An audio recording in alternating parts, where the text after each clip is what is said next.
నిర్ణయం తీసుకున్నట్టు తెలుస్తోంది. రైట్, ఈ అంశాలని చర్చిద్దాం. ఇదే వాళ్ళ ప్రైమ్ డిబేట్. ముందుగా మనం డిబేట్లకి వెళ్ళబోయే ముందు వైఎస్ఆర్ కాంగ్రెస్ పార్టీ సీనియర్ నాయకులు మాజీ మంత్రివర్యులు అంబటి రాంబాబు గారు మనతో ఫోన్ లైన్లో అందుబాటులో ఉన్నారు. అంబటి రాంబాబు గారితో మాట్లాడదాం. అంబటి రాంబాబు గారు, గుడ్ ఈవినింగ్ అండి. గుడ్ ఈవినింగ్ బ్రహ్మనాయుడు గారు. రాంబాబు గారు, వైఎస్ఆర్ కాంగ్రెస్ పార్టీ సంబంధించినటువంటి సోషల్ మీడియా కార్యకర్తలు ఎవరైతే గత ప్రభుత్వంలో ప్రధానంగా ఉన్నటువంటి నేతల మీద, కూటమి నేతల మీద, పవన్ కళ్యాణ్ గారి మీద, చంద్రబాబు నాయుడు గారి మీద, వాళ్ళ ఇళ్లలోని మహిళల మీద సోషల్ మీడియాలో పోస్టులు పెట్టారో వాళ్ళని ఒక్కొక్కరిని అరెస్ట్ చేసి రిమాండ్కి తరలిస్తున్న పరిస్థితి అయితే కనపడతా ఉంది. సో దీని మీద మీరేం చెప్తారు రాంబాబు గారు? ఇప్పుడు సోషల్ మీడియాలో వైఎస్ఆర్ కాంగ్రెస్ పార్టీకి సంబంధించిన సోషల్ మీడియా కార్యకర్తలు కానీ, అనుకూలమైన కార్యకర్తలు కానీ ఇల్లీగల్ గా దుర్భాషలాడుతూ పెట్టిన వారి మీద చట్టపరమైన యాక్షన్ తీసుకోవడానికి ఎవరికి ఏ విధమైన అభ్యంతరం లేదు.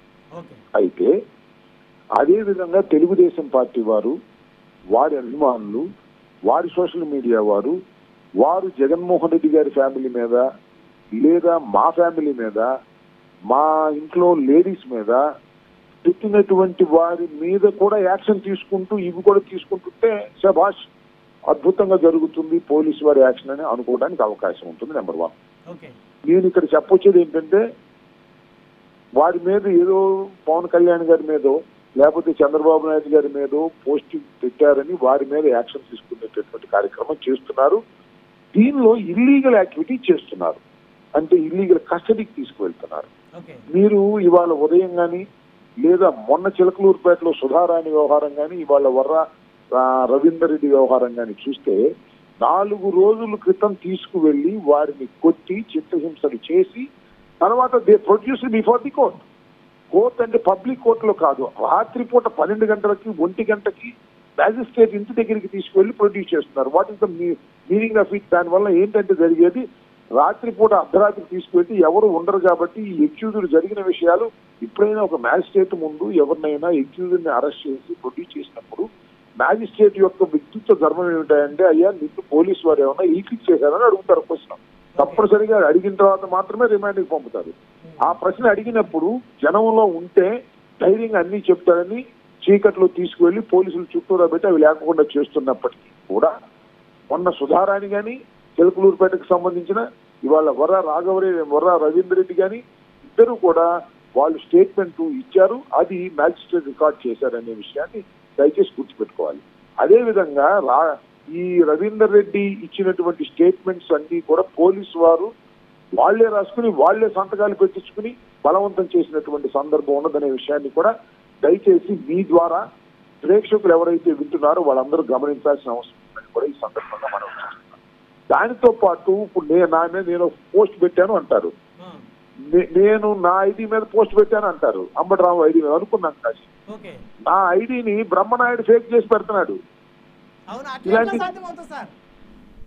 ఫేక్ అకౌంట్స్ అండి, ఫేక్ అకౌంట్స్ పెట్టి చేస్తున్నారు. నా ఫోటోలు పెట్టి కూడా సాధ్యమైతే ఉంది, సాధ్యమైతే ఉన్నట్టున్నా ఫేక్ అకౌంట్లు పెట్టి చేసి అవి మా మీద ఉండేటటువంటి ప్రయత్నం. ఇది జరుగుతున్నది రాష్ట్ర వ్యాప్తంగా సోషల్ మీడియా కార్యకర్తల మీద జరుగుతున్న 1-sided గా జరుగుతుంది. ఓన్లీ వైఎస్ఆర్ కాంగ్రెస్ పార్టీకి సంబంధించినటువంటి అభిమానుల మీదే జరుగుతూ ఉంది దాడి. అదేవిధంగా తెలుగుదేశానికి సంబంధించినటువంటి వారు కూడా అనేకమైన పోస్టులు పెట్టారు. మీరు కావాల్సితే చూపించమంటే నేను కూడా చూపిస్తాను. మొన్న డీజీకి ఇచ్చాం, ఎస్ఐకి ఇచ్చాం, ఎస్పీలు అందరూ ఎస్పీలకి ఇచ్చాం. జగన్మోహన్ రెడ్డి గారి మీద మీరు చూస్తే ఒకసారి యూట్యూబ్ కొట్టండి. రాంబాబు గారు, ఇప్పుడు మీరు పోలీసులకి మీరు కూడా కంప్లైంట్ ఇచ్చినట్లున్నారు కదా? అవును. మరి వాటి మీద ఏమైనా చర్యలు తీసుకునేటువంటి పరిస్థితి లేదంటారు? అయితే మీరు తీసుకోలేదు కదా ఇంతవరకు. ఇంతవరకు ఒక్క తెలుగుదేశానికి సంబంధించిన సోషల్ మీడియా వర్కర్ ను కూడా అరెస్ట్ చేసి కోర్టులో ప్రొడ్యూస్ చేసిన సందర్భం లేదు. ఈ గవర్నమెంట్ వచ్చిన తర్వాత కంటిన్యూస్ గా వైఎస్ఆర్సీపీకి సంబంధించిన వారిని అరెస్ట్ చేస్తున్నారు, కోర్టులో ప్రొడ్యూస్ చేస్తున్నారు, బెయిల్ రంగానే మళ్ళీ ఇంకొక కేసులో అరెస్ట్ చేస్తున్నారు. ఈ రకంగా ఒక చైనిక్ యాక్షన్ లాగా మొత్తాన్ని సోషల్ మీడియాకు సంబంధించినటువంటి వ్యక్తులందరినీ కూడా భయపెట్టేటువంటి కార్యక్రమం చేస్తున్నది చాలా స్పష్టంగా కళ్ళ ముందు కనిపిస్తా ఉన్నది. పోలీసు వారు మాట్లాడేటప్పుడు కూడా ఏవేవో మాట్లాడుతున్నారు. వాళ్ళ డ్యూటీ ఏంటి? ఇవాళ నేను మనవి చేస్తున్నాను మీ ద్వారా, ప్రైమ్ 9 ద్వారా. ఇవాళ ఆయన కడపకు సంబంధించినటువంటి ప్రవీణ్ అనేటువంటి ఆయన వరంగల్ కర్నూలు ప్రవీణ్ గారు డిఐజీ ఏమన్నాడు ఆయన? ఇదే అరబ్ కంట్రీస్ లో అయితే కాల్చి పడేసి కాల్చిపడేసి కాదు, నడి రోడ్డు మీద రాళ్లు వేసి అంత ఎందుకు అది పోలీసు వాళ్ళు చెప్పొచ్చా? శిక్షలు నిర్ణయించేది ఎవరు? అరబ్ కంట్రీ కాదుగా. ఇక్కడ మన జడ్జిలు నిర్ణయిస్తారు. వాళ్ళ ముందు ఆర్గ్యూ చేయడానికి అడ్వకేట్స్ ఉంటారు. పోలీస్ డ్యూటీ ఏంటి? What is the duty? Investigate the case. దీనిలో మెటీరియల్ ఉంది, ఇతను నేరం చేశాడనేటువంటి ఆధారాలు ఉన్నాయి, మేము ప్రొడ్యూస్ చేస్తున్నాం, దట్స్ ఆల్. అసలు మైక్ ముందుకు రావడం ఎందుకు? వాళ్ళకి ముసుగులు వేయటం ఎందుకు? ఇదంతా కూడా ఒక రకమైన పొలిటికల్ గేమ్ లో పోలీసు. రాంబాబు గారు, మిమ్మల్ని ఒక ప్రశ్న అడుగుదాం అనుకుంటున్నాను నేను. అడగండి, తప్పలేదు. ఇప్పుడు ఎవరైతే గత దాదాపు 5 సంవత్సరాల నుంచి కూడా బోరుగడ్డ అనిల్ అనే వ్యక్తి జగన్మోహన్ రెడ్డి గారితో నాకు సంబంధాలు ఉన్నాయి, నేను ఆయన ఒక కనుసైగ చేస్తే చంద్రబాబు గారిని నిమిషంలో లేపేస్తాను అబ్బా కొడుకుల్ని అని మాట్లాడినటువంటి వ్యక్తిని పోలీసులు ఎక్కడ కూడా కొట్టలేదు, రాచి మర్యాదలు చేస్తున్నారు. ఆ వీడియోలు కూడా లీక్ అవుతున్నాయి. అయితే మీరు వర్రా రవీంద్రారెడ్డిని వాళ్ళని కొట్టారు, వైసీపీలో చాలా మంది ఎట్లా చెప్పగలుగుతున్నారు? వర్రా రవీంద్రారెడ్డి స్టేట్మెంట్ ఇచ్చాడు కదా, డాక్టర్ దగ్గరికి ఎగ్జామినేషన్కి వెళ్ళాడు కదా. నేను ఆరోపిస్తుంది కాదు. వర్రా రాఘవరెడ్డి అనే వ్యక్తి ఎప్పుడైతే మ్యాజిస్ట్రేట్ ముందు హాజరు పరిచారో, మ్యాజిస్ట్రేట్ అయ్యా నిన్ను ఇల్లీగల్ ఏమైనా ట్రీట్ చేశారని అడిగితే, నన్ను ఇల్లీగల్ ట్రీట్ చేశారు, నన్ను 4 రోజుల క్రితం పట్టుకొచ్చారు, నన్ను కొట్టారు, ఇదిగో గాయాలని చూపించిన తర్వాత అతన్ని హాస్పిటల్ కి పంపించి చెకప్ చేశారు. నేను సృష్టించింది కాదు ఇది. బోరుగడ్డ అనిల్ వ్యవహారం నాకు తెలియదు, అతను మాకు సంబంధం లేదు. బోరుగడ్డ అనిల్ నేను ఇప్పుడు ప్రైమ్ 9 లో చెప్తే నేను బీభత్సం చేస్తాను నేను అన్నా అనుకోండి, ప్రైమ్ 9 ఏం సంబంధం చెప్తున్నా. ఇప్పుడు మేము రవీందర్ రెడ్డి మా మనిషి, అలాగే సుధారాణి మా మనిషి, యాక్సెప్ట్ చేస్తున్నాం, అడ్మిట్ చేస్తున్నాం. వర్రా రవీంద్రారెడ్డి ఎవరైతే చిలకలూరుపేట చెందిన పెద్దిరెడ్డి సుధారాణి వైఎస్ఆర్ కాంగ్రెస్ పార్టీ మనుషులు అమ్మటి రాంబాబు గారు యాక్సెప్ట్ చేస్తున్నాం. వాళ్ళు చేసినటువంటి ఇల్లీగల్ యాక్షన్ ఉంటే take an action in a proper way, court, not by the beating of the accused by the police. అది కాదు కదా చేయవలసింది. భారతదేశంలో భారతదేశం చట్టం ఉంది. వాళ్ళు తప్పు చేశారనుకుంటే కోర్టులో నిలదీసి నువ్వు వాళ్ళ మీద శిక్షలు పడే విధంగా చెయ్యి, అంతే నువ్వు చేయాల్సింది. లాఠీ ఉంది, ఎప్పుడు నీకు లాఠీ ఉన్నది ఏదైనా సందర్భం వచ్చినప్పుడు లాఠీ చార్జ్ చేయడానికి, అందుకని ప్రతి అక్యూజ్ ని తీసుకొచ్చి కొట్టడానికి ఏంటి నాకు అర్థం కాలేదు. తప్పు కదా ఇది. They are crossing their limits. Police entire the state, IPS officers కొంతమంది వాళ్ళ క్రాస్ చేసి వెళ్తున్నారు. దీనికి ప్రతిఫలం అరాచకం ఏర్పడుతుంది దేశంలో. ఇది మంచి పద్ధతి కాదు అనేది నేను చాలా స్పష్టంగా. చివరిగా ఒక్క అంశం చెప్పండి రాంబాబు గారు. సజ్జల భార్గవరెడ్డి గారికి లుక్అవుట్ నోటీసులు ఇచ్చినట్టు తెలుస్తా ఉంది. సో ఇప్పుడు ఆయన అరెస్ట్ కూడా తప్పదు అనేటువంటి ప్రచారం కూడా జరుగుతూ ఉంది. ఏమంటారు? సజ్జల రామకృష్ణారెడ్డి గారి కుమారుడు ఆయన. మేబీ కావచ్చు. సజ్జల రామకృష్ణారెడ్డి గారిని అరెస్ట్ చేయాలనుకున్నారు కదా, లుక్అవుట్ నోటీస్ ఇచ్చారు కదా. ఎంత తెలివి తక్కువ లుక్అవుట్ నోటీసులు అంటే, సజ్జల రామకృష్ణారెడ్డి గారు భార్గవరెడ్డి గారి తండ్రి గారు విదేశాలకు వెళ్ళి వచ్చేటప్పుడు ఆపారు. హౌ కోఆర్డినేషన్ చూడండి, ఎంత కోఆర్డినేషన్ ఉందో వాళ్ళకి. నెంబర్ 1. నెంబర్ 2, భార్గవరెడ్డి మా సోషల్ మీడియాలో యాక్టివ్ గా పనిచేసినటువంటి వ్యక్తి. ఇది it is a fact, we are admitting that. అతని టైంలో ఏదో జరిగిందనేది ఇవాళ మీరు కేసులు పెడుతున్నారు, పెట్టి లోపల వేయాలని అనుకుంటున్నారు. We are going to the fight in legal court. Legal వేలో నువ్వు ఫైట్ చేస్తావు. ఇవాళ భార్గవరెడ్డి అయ్యాడు, రేపు మొన్నేమో సజ్జల రామకృష్ణారెడ్డి అయ్యాడు, నిన్నేమో మరి కాకాడి గోవర్ధన్ రెడ్డి అయ్యాడు, రేపు మరొకళ్ళు అవుతారు, రేపు అంబటరామప్ప అవుతాడు, రేపు నాని అవుతారు. మీ మీద కూడా ఈ పరిస్థితి, మీ మీద కూడా కేసులు పెట్టే పరిస్థితి వస్తుందని మీరు ఏమైనా ఊహిస్తున్నారా? ఎందుకంటే మీరు గతంలో జనసేన అధినేతకి మీకు అనేక సందర్భాల మాటల యుద్ధం జరిగింది. అది ఇప్పుడు బ్రహ్మనాయుడు గారు, నేను ఒకటే మనవి చేస్తున్నా, మీకు కానీ వాళ్ళకి కానీ మాటలు యుద్ధాలు జరుగుతాయి, పొలిటికల్ కామెంట్స్ జరుగుతాయి, ఒకరినొకరు పొలిటికల్ గా విమర్శించుకుంటాం. కేసులు పెట్టకపోతే ఏమైంది చెప్పండి. నేను ఇప్పుడు పవన్ కళ్యాణ్ గారిని విమర్శించాను అనుకోండి, కాసేపు నా మీద కేసు పెట్టేస్తే పవన్ కళ్యాణ్ గారు నన్ను విమర్శించాడు, ఆయన మీద కేసు పెట్టేస్తే ఇవి కంటిన్యూ అయితే మంచిదనా?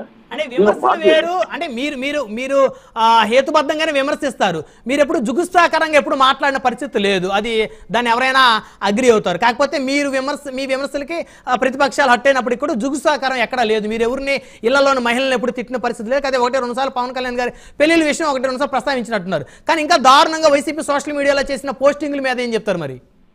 ఇప్పుడు నేను సభ్యతగా తిడతానని మీ ప్రైమ్ 9 లేదా బ్రహ్మనాయుడు గారు అంగీకరించినందుకు ధన్యవాదాలు.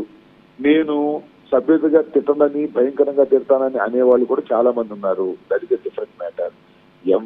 ఎవ్వరు అన్నా కుటుంబ సభ్యులను అన్నది తప్పేనండి. నేనన్నా తప్పే, పవన్ కళ్యాణ్ గారు అన్నా తప్పే, పవన్ కళ్యాణ్ గారి కుటుంబ సభ్యులన్నా తప్పే, నా కుటుంబ సభ్యులన్నా తప్పే, జగన్మోహన్ రెడ్డి గారి కుటుంబ సభ్యులైనా వారిని అన్నా తప్పే. ఎవరినన్నా తప్పే కదా. ఎందుకు వెళ్ళాలి అంత దూరం? మన దగ్గర సరుకుంటే పొలిటికల్ గా ఇంట్లో ఆడవాళ్ళ జోలికి మనం వెళ్ళాల్సిన అవసరం ఉంటుంది. పొలిటికల్ గా సరుకు అయినప్పుడే ఇలాంటి మాటలన్నీ మాట్లాడతాం ఆవేశంగా. కొద్దిగా కంట్రోల్ గా ఉండి మాట్లాడుకోవాల్సినటువంటి అవసరం ఉంటుందని నేను భావిస్తున్నా. ఎప్పుడైనా నేను కూడా క్రాస్ అయి ఉండొచ్చు ఆవేశంలో 1-2 సార్లు. అది ఆవేశంలో క్రాస్ అవుతున్నప్పుడు అదే పనిగా పెట్టుకుని వాళ్ళని ఇంటాగు వీళ్ళని ఇంటాగు అని తిట్టేటటువంటి కార్యక్రమాలు చేస్తున్న వాళ్ళని ఖచ్చితంగా శిక్షించవలసింది. అది ఏదైనా పార్టీ, అది తెలుగుదేశం కావచ్చు, జనసేన కావచ్చు, లేదా వైఎస్ఆర్సీపీ కావచ్చు, ఎవరైనా సరే you have to go a legal procedure. But legal procedure కాకోకుండా లీగల్ ప్రొసీజర్ ని పక్కన పెట్టి ఇల్లీగల్ గా వెళ్తున్నారు అనేది నా అభిప్రాయం. ఇక్కడ నేను 2 కేసులు చెప్తున్నా. నేను బ్రహ్మనాయుడు గారు ఇంకొక విషయాన్ని మీకు చెప్తా. అర్ధరాత్రి 12 గంటలకి ఎందుకు మ్యాజిస్ట్రేట్ ఇంటి దగ్గరికి వెళ్ళి ప్రొడ్యూస్ చేయాలంటా నేను? అంటే నువ్వు తప్పు చేశావు, నీ తప్పును బయట పెడతారు కాబట్టి పబ్లిక్ కోర్టులో ఇంటికి వెళ్ళి బతిలు ఆడుకుని నువ్వు ప్రొడ్యూస్ చేస్తున్నావు. అయినా సరే మా అడ్వకేట్స్ వెళ్ళి అక్కడ రికార్డ్ చేస్తున్నారు. ఇది ఒక ప్రమాదకరమైన దశకు పోలీసు యంత్రాంగం తీసుకువెళ్తుంది YSR Congress party social media వారిని. ఇది వృధా కాదు. దీనివల్ల మీరు ఫలితం అనుభవిస్తారు, నష్టపోతారు అని మీ ద్వారా తెలుగుదేశం పార్టీకి, కూటమికి చెప్పదలుచుకున్నాను. జనసేన కూడా చెప్పదలుచుకున్నారా? ఓన్లీ తెలుగుదేశం పార్టీకి చెప్పదలుచుకున్నారా? కూటమన్నా కదా, ఇంకా జనసేన ఎందుకు, మళ్ళా కూటమి, బీజేపీ ఎంత ఇప్పుడు ఎవరు చేసినా బ్రహ్మనాయుడు గారు ఇవాళ చంద్రబాబు నాయుడు గారు చేసిన దానికి లాభం చేసినా లాభం పవన్ కళ్యాణ్ గారు అనుభవించాల్సిందే, నష్టం చేసినా నష్టాన్ని పవన్ కళ్యాణ్ గారు అనుభవించాల్సిందే. వాళ్ళందరూ కూటమిగా టీమ్ గా ఉన్నారు. ఇది వాస్తవం. రెండో అంశం ఏం చెప్తున్నానంటే, పవన్ కళ్యాణ్ గారు ఏం చెప్పాడు ఒక్క మాట ఇక్కడ చెప్తాను. డీజీపీ గారు మీరు ఛార్జ్ తీసుకున్నారు, మేము బయటికి వెళ్తే మమ్మల్ని ప్రజలు తిడుతున్నారు అన్నాడు. విన్నారా మీరు? అది నేను చెప్పింది కాదు కదా. బయటికి వెళ్తే మమ్మల్ని తిడుతున్నారు, ఎందుకు తిడుతున్నారు, లా అండ్ ఆర్డర్ బాగోలేదని తిడుతున్నారు అని ఆయన అడ్మిట్ చేశాడు. సో తెలుసో తెలియకో కొన్ని వాస్తవాలను అడ్మిట్ చేయక తప్పదు. ఆయన అడ్మిట్ చేశాడు. కూటమి ప్రభుత్వం లా అండ్ ఆర్డర్ సరిగా లేదు, మహిళలు విపరీతంగా మహిళల మీద దాడులు జరుగుతున్నాయి, మహిళలు చంపుతున్నారు, మానభంగాలు చేస్తున్నారు. 5 మాసాల కాలంలో సుమారుగా 90 నుంచి 100 మంది మహిళల మీద అత్యాచారాలు జరిగాయి. This is the record. ప్రభుత్వం ఫెయిల్ అయిపోయింది. దీన్ని ఇండైరెక్ట్ గా అంగీకరిస్తున్నారు. అదంతా తీసి డైవర్షన్ పాలిటిక్స్ అందరినీ పట్టుకొచ్చి ఎవరిని పడితే వాడిని సోషల్ మీడియాలో చిన్న పోస్టింగ్ పెడితే వాడిని తీసుకొచ్చి కొట్టేసే కార్యక్రమం చేస్తున్నారు. ఇది చాలా ప్రమాదకరమైనటువంటి పరిస్థితి. ధన్యవాదాలు అంబటి రాంబాబు గారు ఫోన్ లైన్లో అందుబాటులోకి వచ్చినందుకు. రైట్, మరి ఇది సో అరెస్టుల్ని న్యాయబద్ధంగా జరగటం లేదు.